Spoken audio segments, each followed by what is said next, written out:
anna Muhammadar Rasulullah sallallahu wasallam alaihi wa ala alihi wa sahbihi wa man tabi'ahum bi ihsan, amma ba'd. Surat Al-Baqarah ayat 104.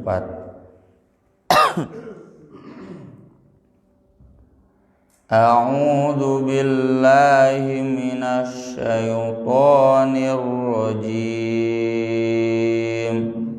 A'udzu billahi minasy syaithanir rajim.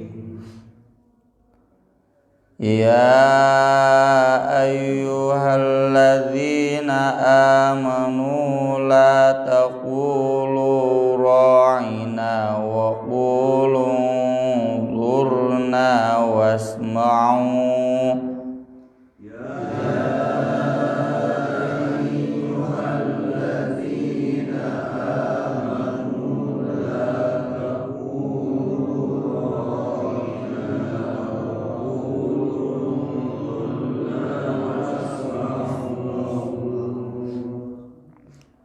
Walil kafirina azabun alim.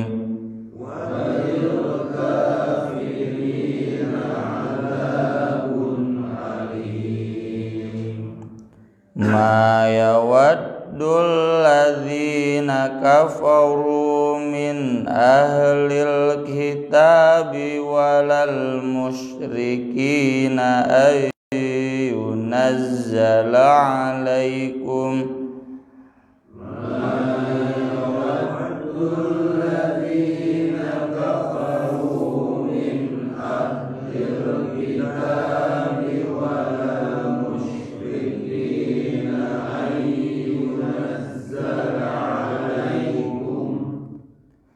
ayyunazzala alaikum min khairim min rabbikum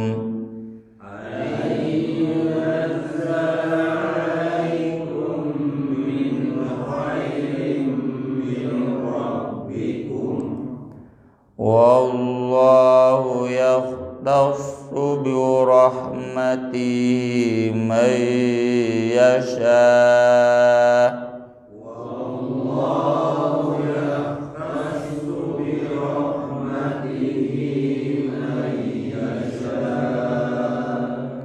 Wallahu dzul fadlil azim.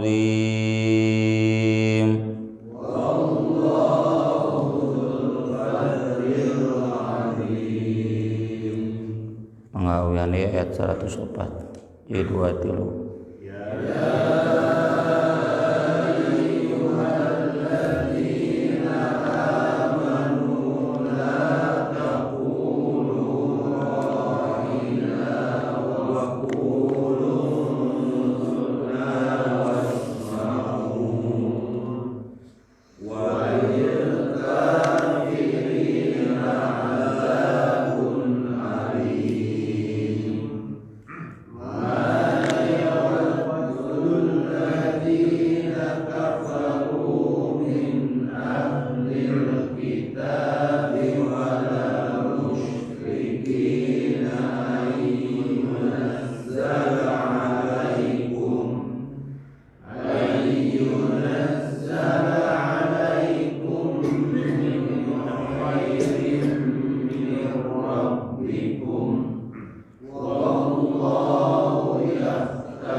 Ya ayyuhalladzina amanu, wahai orang-orang yang beriman, la taqulu, janganlah kalian mengatakan ra'ina, perhatikanlah kami, wa qulu, tapi katakanlah ungdurna, lihatlah kami, atau sama artinya perhatikanlah kami. wasma'u dan dengarkanlah, simaklah, perhatikanlah oleh kalian, walil kafirina dan untuk orang-orang kafir, adzabun alim ada siksaan yang sangat pedih. Ma yawaddu tidak menginginkan, yawaddu dari mawaddah, mawaddah cinta, keinginan. Alladzina kafaru orang-orang yang kafir, min ahlil kitab dari ahli kitab, Yahudi, Kristen, walal musyrikin tidak juga dari orang-orang musyrik, ayyunazzala diturunkan alaikum untuk kalian, min khairin kebaikan, min rabbikum dari Rabb kalian. Wallahu yakhtassu dan Allah mengkhususkan birahmatihi rahmatnya, mayyasha kepada siapa yang dia kehendaki. Wallahu dan Allah du memiliki al-fadli keutamaan, al-azim yang agung.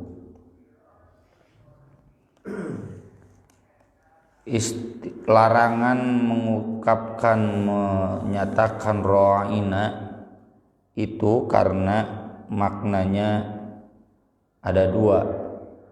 Satu dari ra'in, ra'in mengurus, memperhatikan. Yang kedua dari ru'unah, ru'unah itu bodoh. Orang Yahudi mengatakan ra'ina secara dohir mohon perhatian, tapi dalam hatinya punya i'tikad jelek, yaitu menghina. Ra'ina ya, jadi maknanya itu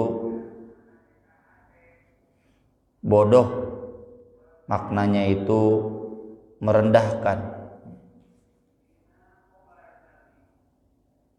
Maka kata Allah, kalau mau memohon perhatian, istilahnya jangan ra'ina tapi ungzurna, perhatikanlah kami, lihatlah kami. Tapi tentu wasma'u, kalian harus menyimak. Jadi jangan memohon Nabi memperhatikan kalian, tapi kaliannya juga tidak memperhatikan Nabi. Itu harus dua-duanya harus klop. Guru memperhatikan murid, murid memperhatikan guru. Pimpinan memperhatikan bawahan, bawahan juga memperhatikan pimpinan. Ketika salah satunya hanya banyak menuntut, tapi dia lupa dengan kewajibannya, ya itu nggak benar.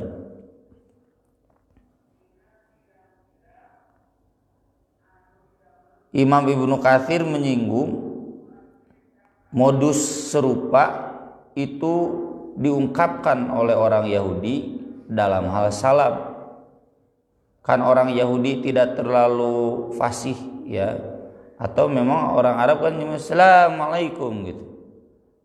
Kayak kita lah, namun salam atau punten ten gitunya jarang, punten jarang jelas. Salam juga demikian, Assalamualaikum. Ya.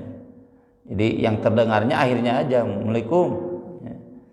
Salam gitu, pada Waalaikumsalam. Jadi sudah jadi bahasa keseharian, Waalaikumsalam, ya. Pada Waalaikumsalam, Assalamualaikum, ya. Kalau orang Jawa Sembelikum gitu. Nah orang Yahudi itu mengatakan Assalamualaikum sama dengan kurang jelas, tapi maksudnya Assalamualaikum. Asam itu kematian, kebinasaan. Maka dari itu kata Allah Subhanahu wa taala, kata Nabi sallallahu alaihi wasallam, kalau ada orang Yahudi salam, jangan dijawab waalaikumsalam. Ya, tapi jawab waalaikum. Waalaikum itu maksudnya buat kamu saja. Jadi apapun yang dikatakan, bahkan meskipun mereka mengatakannya jelas assalamualaikum, kurang mendek dijawab waalaikum, nggak boleh waalaikumsalam. Para ulama sepakat. Kenapa tidak boleh menyebut waalaikumsalam? Karena ada larangannya, tidak boleh kita mengucapkan salam kepada Yahudi dan Kristen, termasuk dalam makna yang umumnya mengucapkan selamat apapun. Selamat ya nggak boleh, keselamatan itu kan datangnya dari Allah. Allahumma antas salam wa minkas salam. Jadi harus bagaimana Allah, jangan bagaimana kita. Udah jelas orang kafir itu cilaka, binasa, terlaknat, ya, la'anahumullah. Masa kita bilang selamat, kecuali selamat ya masuk neraka. Nah, itu kayak di Al-Quran apa kalimatnya itu, fama asbarohum 'alan nar. Aduh, alangkah sabarnya mereka masuk neraka gitu. Jadi maksudnya peyoratif ya, merendahkan, menghinakan. Apalagi kalau kemudian salam-salam yang memakai ungkapan-ungkapan jelas memuji Tuhan-Tuhan mereka ya. Salam sejahtera itu kan maknanya dari Yesus atau yang lain-lain ya, dari Konghucu ya, dari salam Hindu, salam Buddha dibawa, dibacakan, itu sama dengan memuji dan mengakui adanya Tuhan-Tuhan lain selain Allah. Musyrik itu. Kalau tidak dihentikan, meskipun alasannya toleransi, itu jelas-jelas kafir ya, meski kafir amali. Di sini terlihat jelas bahwa dari sejak zaman Nabi SAW, orang Yahudi itu selalu mengemukakan perkataan-perkataan yang maknanya ambigu. Kita mungkin umat Islam memahaminya seperti ini, tapi sebetulnya makna dari Yahudi itu ini. Dan oleh karena itu kita jangan ikut perkataan-perkataan, istilah-istilah yang dipakai oleh orang Yahudi. Ya. Disinilah pentingnya kita gaul ya, gaul terkait istilah-istilah yang datang dari Yahudi itu apa saja ya. Seperti istilah freedom, kebebasan ya. Itu kan dalam perjuangan kebebasan atau istilah hak asasi manusia. Seakan-akan kan ketika kita mengatakan hak asasi manusia itu sesuatu yang lumrah saja, bahkan diajarkan di sekolah. Padahal istilah hak asasi manusia itu, human right, itu istilah yang dikonsep oleh mereka. Kita nggak boleh ikut-ikutan kemudian pakai hak asasi manusia, kecuali ya dengan cara sudah diislamisasi. Jadi istilah itu kita pakai tapi dengan makna yang sudah kita islamkan. Hak asasi manusia, kebebasan, kemudian demokrasi. Itu kalau kita telan mentah-mentah, apalagi sebagai guru, sebagai dosen, pasti rujukannya kalau hak asasi manusia bacaannya bacaan buku-buku dari barat, tokoh-tokoh barat. Bicara demokrasi pasti rujukannya tokoh-tokoh barat. Lalu kemudian inilah demokrasi, inilah demokrasi. Itu seperti yang tampak, yang mudah kita saksikan di media-media para tokoh politik dan lain-lain yang mengagungkan demokrasi, hak asasi manusia. Maka kemudian yang terjadi adalah mendiskreditkan atau mendegradasi agama Islam itu sendiri.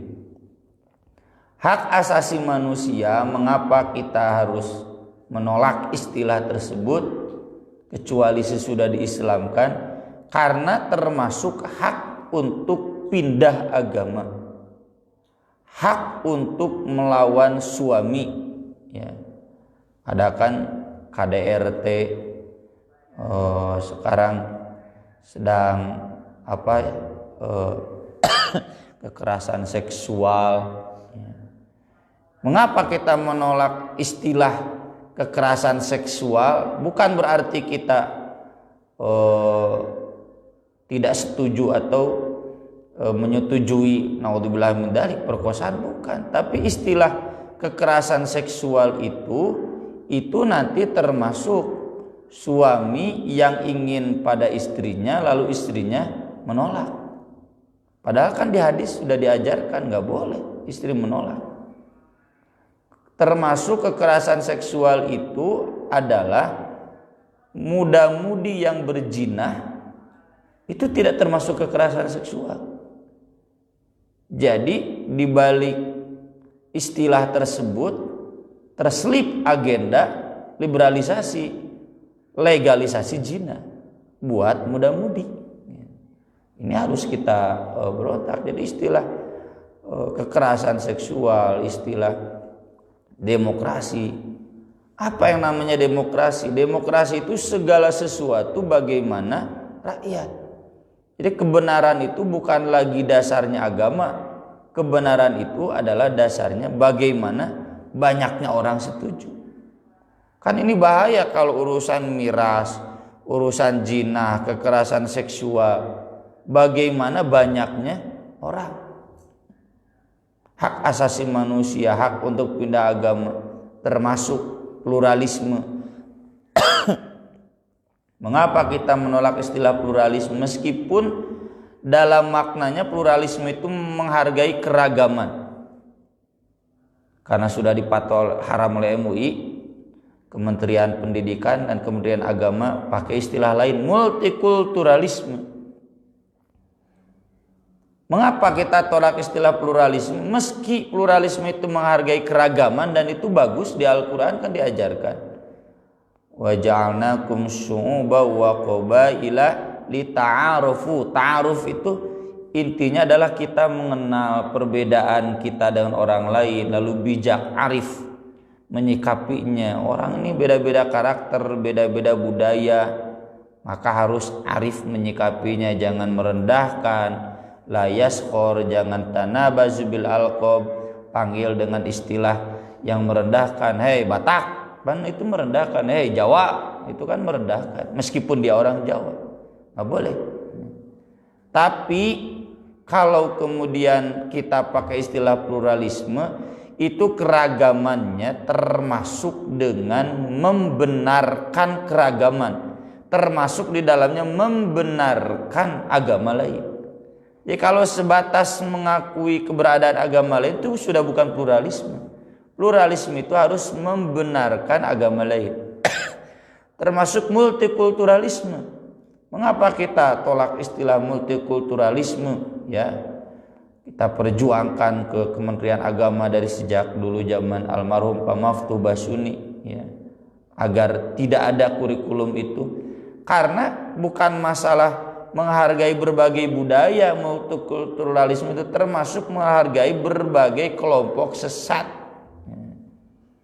Jadi Ahmadiyah, Syiah itu dengan pendidikan multikulturalisme itu harus dihargai sebagai kelompok-kelompok yang legal ada di Indonesia. Nah di sini di buku saya Islam Liberal juga kan saya tulis di pengantarnya visioner, ya. Yang ditanyanya itu mahasiswa di salah satu perguruan tinggi, nggak usah saya sebutkan, yang punya yayasan pendidikan Islam besar, mahal lagi, favorit lagi, ciri favoritnya mahal. 80%, bukan 60% itu alumni SMA-nya, SMP-nya Islam lagi, SMP Islam, SMA Islam. Ketika ditanya setuju atau tidak bahwa setiap orang itu harus bersikap bijak, menghargai perbedaan, menyerahkan kebenaran terhadap masing-masingnya, tidak main hakim sendiri, termasuk dalam hal perbedaan agama gitu. Kan mayoritas jawab 80% setuju. Itu karena jebakan-jebakan istilah ya yang dibawa diimpor dari barat, diajarkan dari barat, dari Yahudi, dari Kristen. Kan di sini disebutkannya kesannya ahlul kitab. Istilah-istilah yang dibawa dari ahlul kitab yang kayak roina, mereka bawa istilah itu ada makna terselubung. Kita jangan kemudian ini kan bagus sesuai dengan Islam. Termasuk ya ketika saya dikonfirmasi oleh salah seorang ustadz yang kuliah S2. Rip, coba cek Profesor Anu mau profesornya orang Muhammadiyah. Kenapa ditolak hermeneutika? Hermeneutika itu kan tafsir. Sama, enggak beda.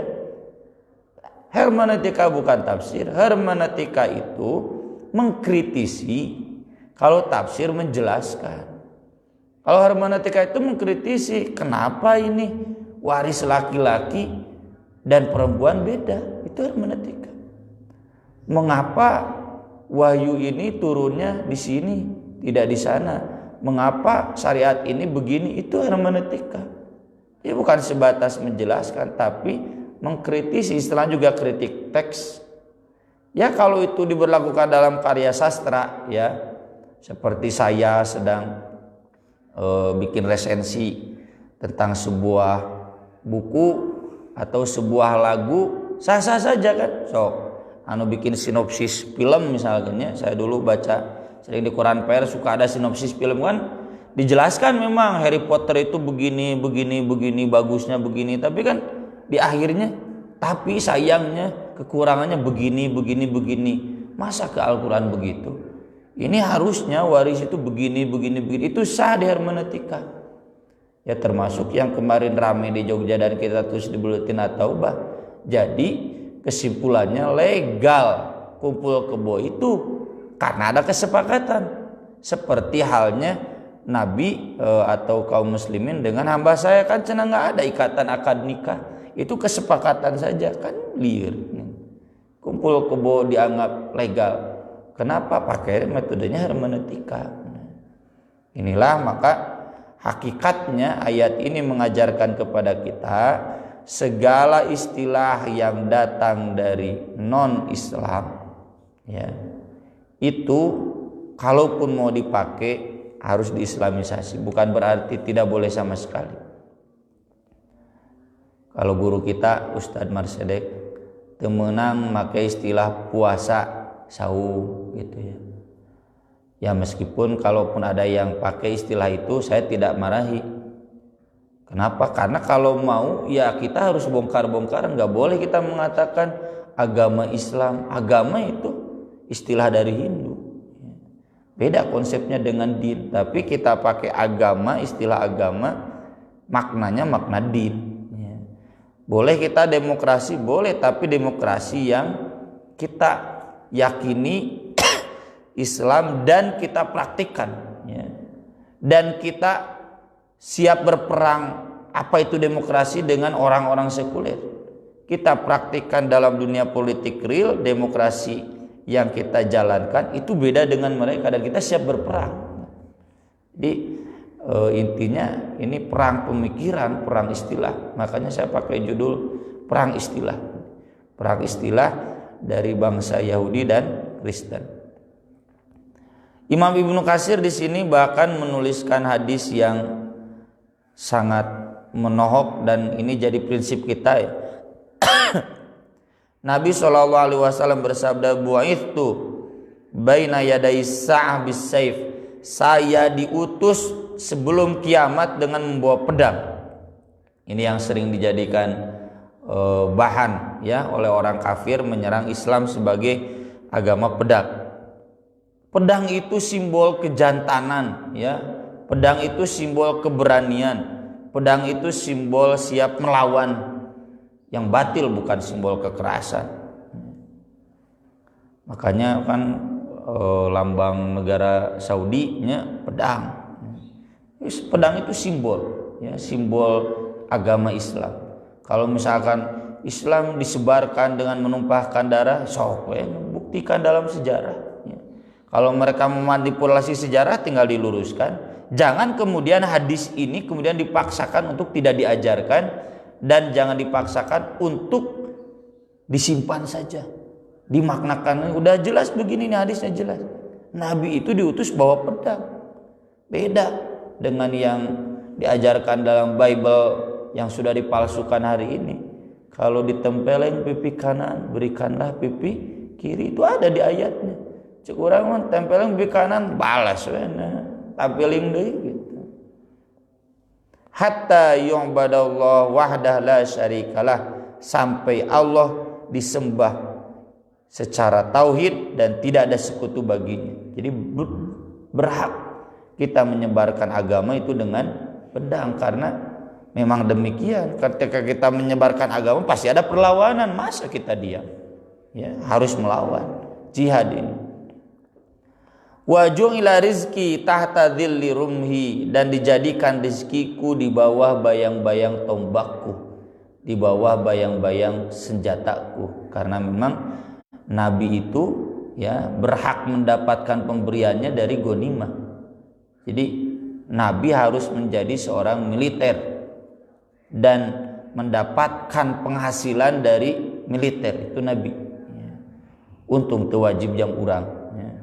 Dan itu tradisinya di Inggris begitu kan. Di Inggris yang namanya calon raja, pangeran itu harus militer. Nah ini bagus diberlakukan di Islam, dan itu yang dipraktikkan juga di Kesultanan Islam dari dulu. Jadi lamun aya pangeran, anak sultan itu kudu ahli dalam militer. Dan mual takluk Konstantinopel kalau dulu Sultan Muhammad Al-Fatih tidak dididik militer. Wa ju'ila dhillatu was-sighar 'ala man khalafa amri, dan dijadikan kehinaan, kerendahan bagi orang yang menyalahi perintahku. Wa man tashabbaha biqaumin fahuwa minhum, dan siapa yang menyerupai satu kaum maka dia bagian dari mereka. Imam Ibnu Katsir di sini memberikan catatan, fa fihi dilalatun 'ala nahyi syadid wa tahdid wal wa'id.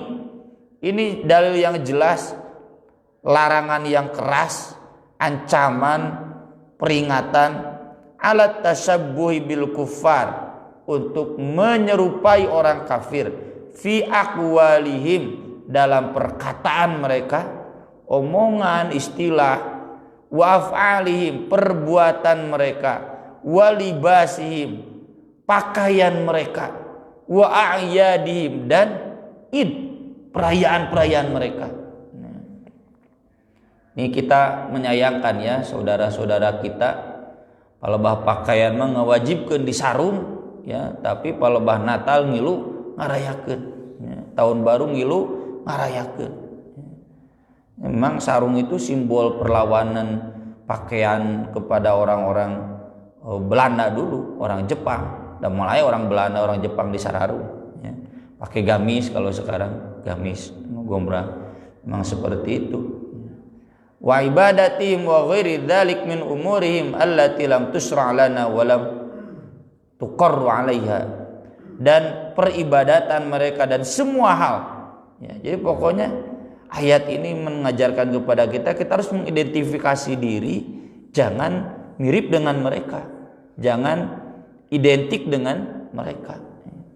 Meski tentu bukan berarti haram keseluruhannya pakai baju ini kan Cina, baju Cina. Sekarang kan sudah bukan lagi baju Cina, kecuali baju memang aya gambar berhala-berhala Cina, nah itu nggak boleh.